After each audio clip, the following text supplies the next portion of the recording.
I'm good until I think about it. So it's not the end. It's just the end of a chapter. So a big, big chapter, the end of the book, maybe.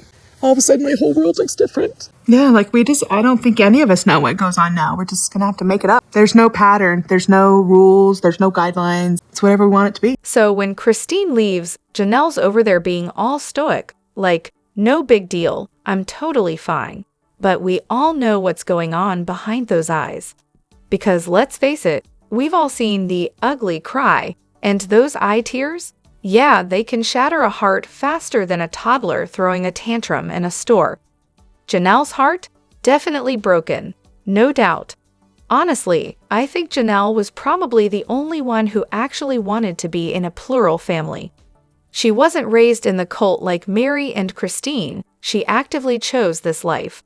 It wasn't a, well, this is just what my parents did situation for her. She saw it, thought, yeah, I'm into this, and signed up.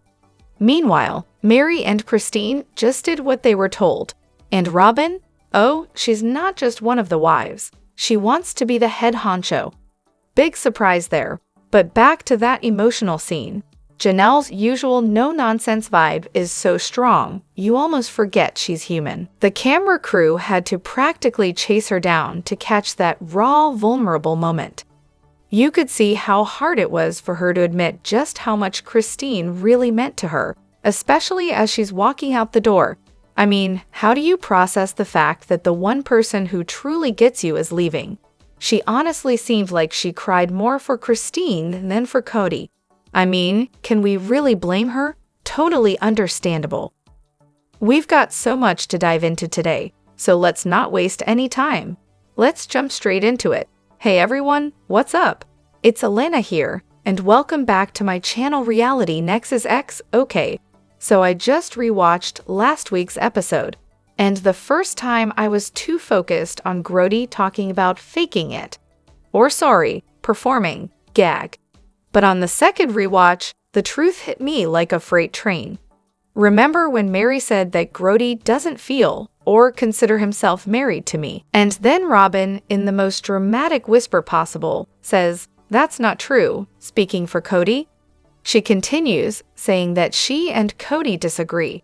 And here's where Kody finally loses his temper, cutting her off to drop this bomb.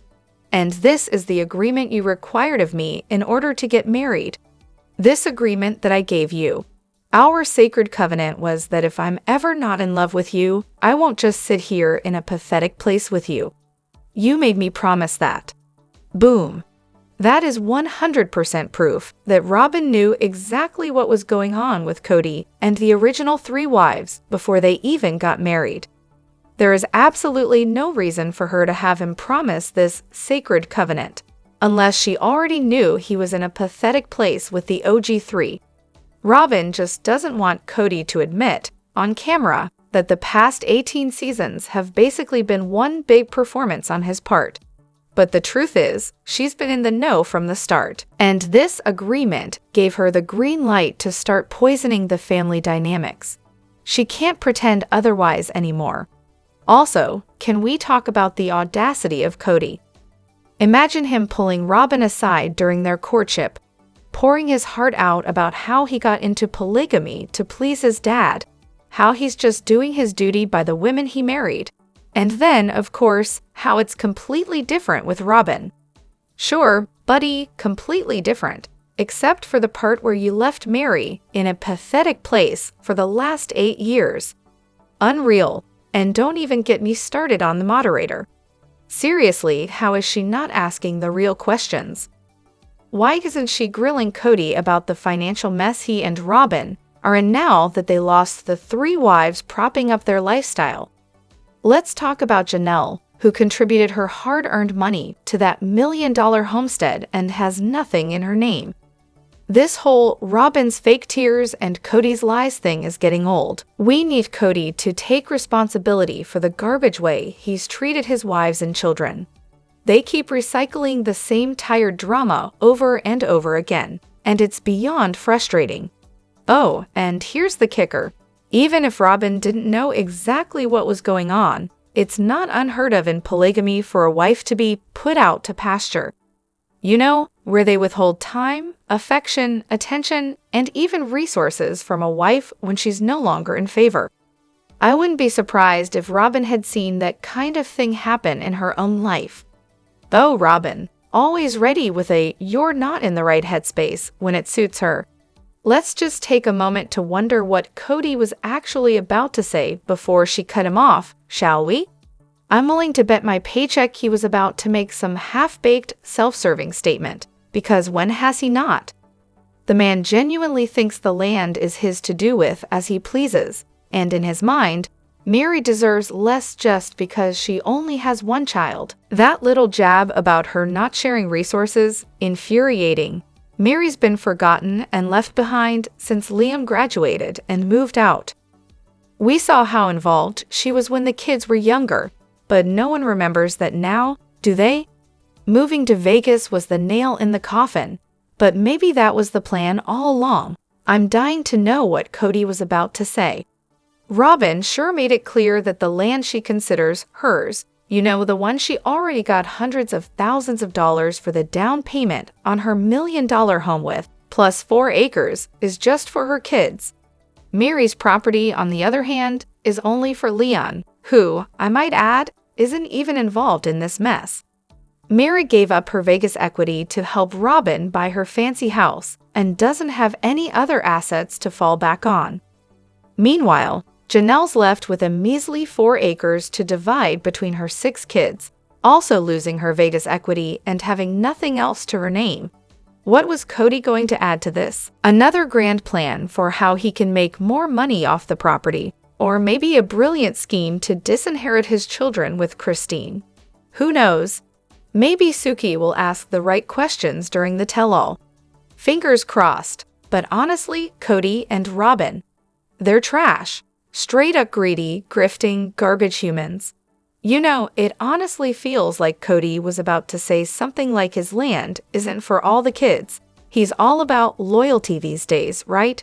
So I'm betting he's planning to leave everything to Robyn's kids and cut out everyone else. It's not even subtle at this point. And let's not forget how Meri's been treated. She's been the one pulling her weight in this family while Kody strung her along. She doesn't share resources, he says. Dude, she's your resources. She's the one who was always contributing, always there, while Kody was busy playing favorites and making her feel like she was somehow less because she didn't pop out a ton of kids. How heartbreaking is that? Infertility, miscarriage, those are painful enough on their own. But then, on top of that, she has to be constantly surrounded by her pregnant sister wives and their babies for years. Can you even imagine? And to top it all off, she has to keep proving her worth because she only has one child. Like, seriously, no one should be made to feel less valuable because of that. Meri deserves better.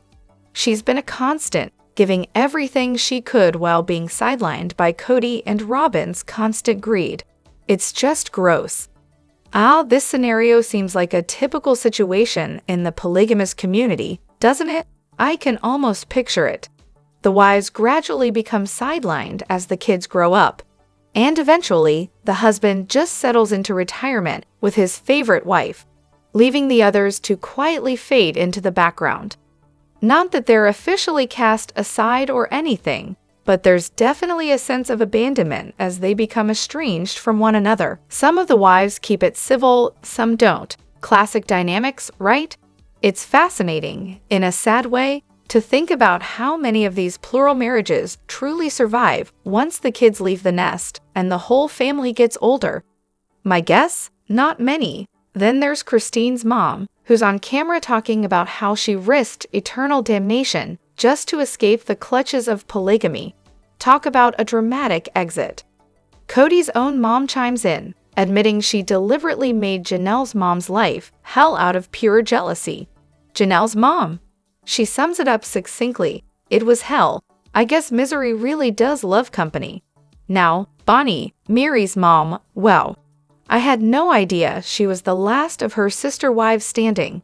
That definitely puts Meri's stubbornness into perspective. No wonder she held on for so long. And as others have pointed out, It wasn't until her mom passed away that Mary even considered leaving. It's like she was clinging to faith for dear life, perhaps because Bonnie had told her the others had failed, and that was why Mary was so invested in the system. All in all, this is a deeply flawed structure. These marriages are rarely built on romantic love.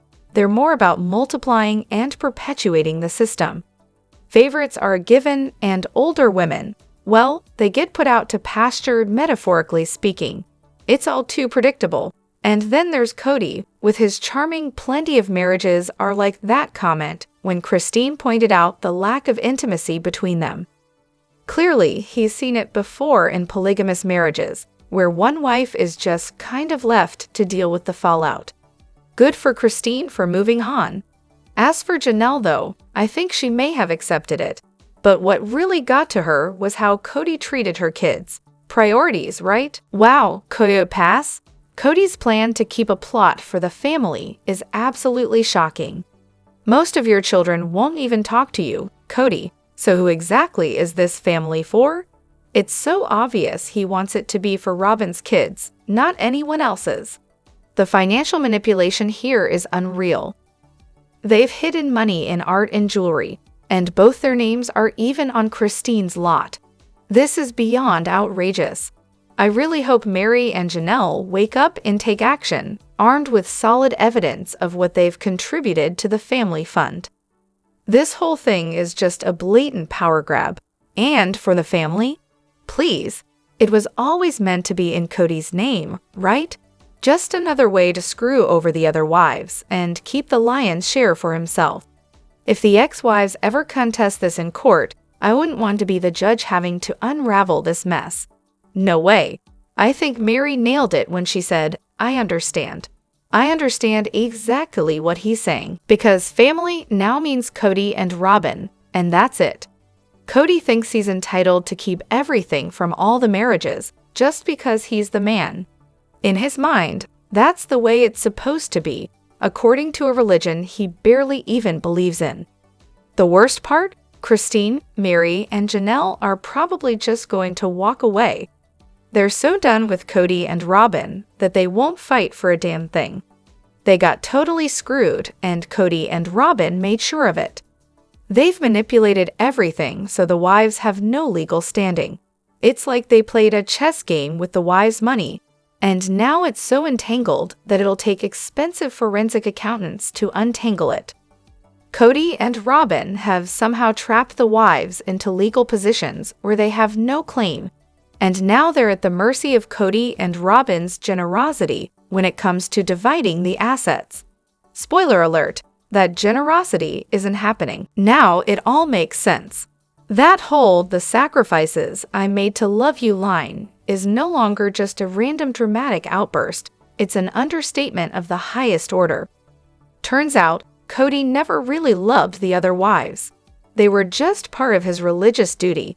Sure, people will want to argue that it's a lie, but honestly, it might be the most truthful thing he's ever said. It's a sad truth, but it is what it is. When Kody met Robyn through Mary, it was like a light bulb went off in his head. For the first time, he experienced what he thought was true romantic love, and it completely changed him. Unfortunately, the other wives and kids had to be the collateral damage for his little religious experiment. Now we can look back at that "sacrifices I made" line with new eyes. Kody's always seen Robyn as this poor, innocent victim. Meanwhile, the affection he reluctantly gave to Christine, yeah, that was just a waste in his eyes. That energy could have been spent on Robyn, and that's what really ticked him off in that moment. He honestly believes that his life with the first 3 wives was nothing but a waste of time. And if we're being honest, he's straight up resentful of the fact that they aren't Robyn. Then there's Mary, who's so thrilled to have that special position as the legal wife, only to have it handed over to Robyn. She's clearly enjoying the perks, the nicer house, the secret rings, the constant validation from Kody about their love. She's loving it. But here's the tragic part. Christine literally begged Kody to treat her the same as Robyn, to be on equal footing. Kody, of course, couldn't be bothered to put two and two together. Since he adores Robyn, he thinks the special treatment he gives her is totally justified. But Christine wanting that same treatment? Annoying. In Kody's world, when you love someone, you cherish them. And let's face it, he never cherished the first 3 wives. Robyn, on the other hand, unlocked everything Kody ever wanted. The fame, the money, the validation from both a woman and his children, it was all waiting for him with her. The first 3 marriages were filled with uncertainty and drama, but not with Robyn. She encouraged Kody to show affection in front of her because she always felt secure in his love. Meanwhile, the other wives, they had no clue how he'd react to anything. His passive-aggressive behavior kept them constantly walking on eggshells. And let's not forget the knife in the kidneys comment. Kody's rage at the idea of wasting his life with women and children who weren't Robyn and her kids. That's where that venom came from. Robyn is never going to leave him. And her kids? They've been trained to worship him. But let's be real here. Does Kody really love Robyn? When you watch the way they interact, does that even look like love? Honestly, Kody seems like a textbook narcissist who's incapable of genuine love. If he can't love his own children, how can he possibly love anyone else? The way he manipulates everything is just mind-boggling. He's all about the lies, the false narratives, and the ego boost. And Robyn, she's just feeding that ego, giving him everything he needs to keep him happy. But if anything changes, finances, energy, whatever, I'm willing to bet Kody's going to come out and admit that he never really loved her either. Oh, and that whole "the kids were the easy part" comment to Christine. Please, how the hell would he even know that? Of course, it's easy for him. He's got 0 responsibility in the whole thing. His whole drama queen routine is just trashy and toxic.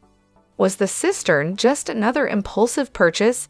Honestly, the whole thing on Coyote Pass is beyond baffling. What was the point? It was too small to even supply the homes they theoretically planned to build. Hell, Janelle couldn't even get a water hookup when she glamped in her trailer. Like, what was the idea here? No one's touched the property for actual construction, so why bother? This is the kind of question that never gets asked during the tell-alls. Anyone care to venture a guess at the logic here, if there even was any? Spoiler, it was probably just another money pit, but I'm sure nobody's shocked. Call me crazy, but I think the whole thing was just so Kody could have something to film. I mean, what else is he doing all day? Driving around aimlessly or hanging out at home, places they conveniently don't want to show on camera. Honestly, I bet he made somebody a killer deal on a used cistern no one wanted anymore. No proof, but it makes sense. He probably needed to look like he was doing something, anything, to make progress on the property in front of the wives. Or, hey, maybe TLC chipped in on the costs. Wouldn't be the first time. Robyn throwing Christine's name out there as being dramatic. Classic. I mean, is anyone actually buying that? It's pretty hard to feel sorry for Robyn at this point. She has to know that Christine's saying exactly what everyone else is thinking. But then again, when you're the most loyal diesel model donkey wife, who probably spends more time stalking Christine on social media than anything else, I guess logic doesn't really apply. Let's be real, pot, meat kettle. Christine can be dramatic, sure, but her drama is more like an exaggerated, over-the-top performance that's almost fun to watch. Robyn's drama. Oh, it's the pathetic kind that paints her as the eternal victim. It's almost laughable at this point, especially when we're expected to believe a word she says.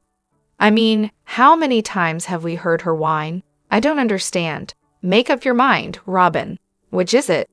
Now, she's trying to rewrite the narrative, acting like Christine's the one calling her dramatic. But in reality, all Christine's doing is reacting.